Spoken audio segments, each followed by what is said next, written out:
sentenced to lifetime prison for possession of pot. And in not-so-breaking news, 107 seconds ago, a woman was sentenced to a lifetime of psychological and emotional trauma while her rapist walks away with a misdemeanor. By the time we are done with this episode, 4 rapes will have occurred in America. So, why is sexual violence such a problem in America? Let's find out.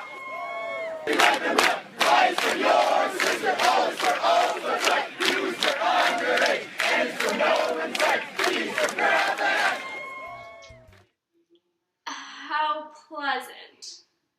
This is apparently normal in frats across America. But don't worry, John Kasich has saved everyone. The former Republican presidential candidate has a solution. Preyed upon. I have 2 16-year-old daughters, and I don't even like to think about it. It's sad that it's something that I have to worry about just walking. Well, I also give you one bit of advice. Don't go to parties where there's a lot of alcohol. Okay, don't do that. That's right, ladies. Just stay out of parties and don't drink if you don't want to get assaulted. Using that kind of logic, if you don't want to get burgled, don't own a house. Don't want to get into a car accident, don't have a car. Don't want to get raped? Don't have a body. These are the kinds of stigmas that are prevalent in our society. Ones where cases of sexual assault are brushed off as the victim's fault. Victim blaming is the main reason why in the U.S. only 35% of women report being raped. Women do not feel safe enough to report the abuse that they endure because of the incredulous amount of shame they are forced to feel from their friends and even families. And worse still, the punishments their rapists receive do not even compare to the amount of pain that these victims must suffer for the rest of their lives. And the women that do report these heinous crimes committed against them are not taken seriously, or they're accused of bringing it upon themselves. Crystal Beltran was a freshman at Northwestern University when she was raped by a friend at a party one night. In a Facebook post detailing this harrowing event, which eventually led her to leaving the university, Beltran explains, "My no was so numerous that in the nights and months after the assault, it became the word I would cry in the middle of the night. In the messages I sent after my rape to my roommate because I needed help, I told her I said no. I said no that night so many times it became prayer." She explains, "You are violated when you read the phrase, 'Crystal's words and actions provided consent' on that report, because even though you said no, your university ignores it just like your rapist ignored it. You are violated when you read the excessive details they include about his character, adding information about his former philanthropic employment and high school responsibilities, as if it somehow his old job at his teen clinic has anything to do with the fact that you told him no and he chose to rape you instead. You're violated when they twist your words. You're violated when you choose to trust your university, but instead all they do is recommend a leave of absence or some therapy and hand you a report that says that you wanted to be raped."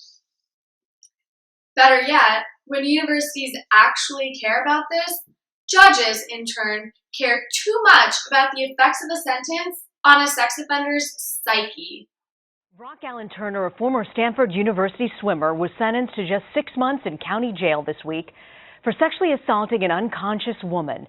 The judge went easy on him because he felt a longer sentence would have had a, quote, severe impact on him.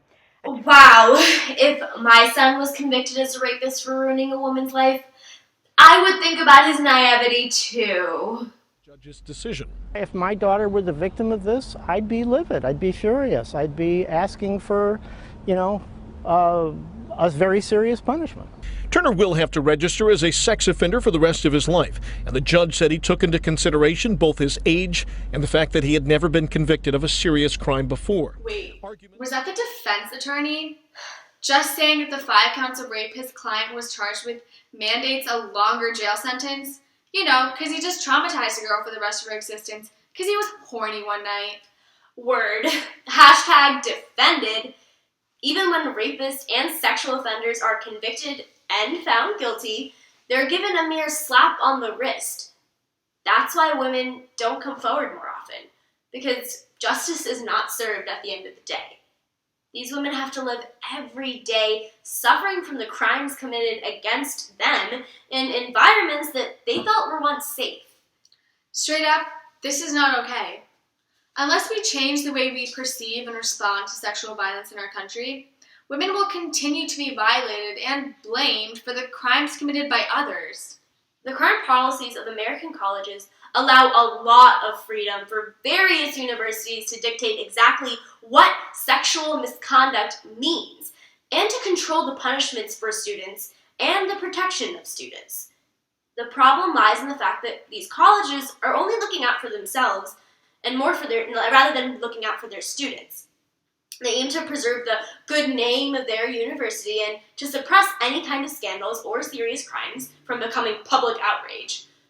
Currently, campuses and local authorities waste much time debating the jurisdiction of crimes instead of actually investigating and solving these crimes. Title IX and the Clery Act both indirectly encourage college campuses to underreport sexual violence on campus. The solution to these somewhat faulty acts lies in the Bipartisan Campus Accountability and Safety Act. This act has recently been introduced to Congress, where it is pending debate on the floor. Crucial to providing services and justice to rape and sexual misconduct survivors, this act will fix the flaws in the current Title IX policy. It will designate advisors who are specifically trained in the process of reporting sexual crimes and supporting sexual assault victims. This will enable investigations to be carried out properly and within a timely manner, making sure that the victims get the justice and support that they deserve. Schools will be required to follow a uniform process for reporting sexual crimes in their school statistics. This will force schools to be actually liable for all sexual offenses that take place under their jurisdiction. Unlike under Title IX, where schools are only required to have a clear procedure for sexual assault cases. That means that all they have to do is mediate any sexual harassment other than sexual violence or have a formal hearing. The results of that hearing or any kind of mediation is up to the school, which generally only cares about its reputation, so rich people give them money. So the school does whatever it takes to sweep campus sexual assaults away from the public eye. And the current regulations under Title IX let them do that. The only thing they require schools to do for assault victims are to keep them and their assailants away from each other, which, by the way, results in the victims generally leaving the campus.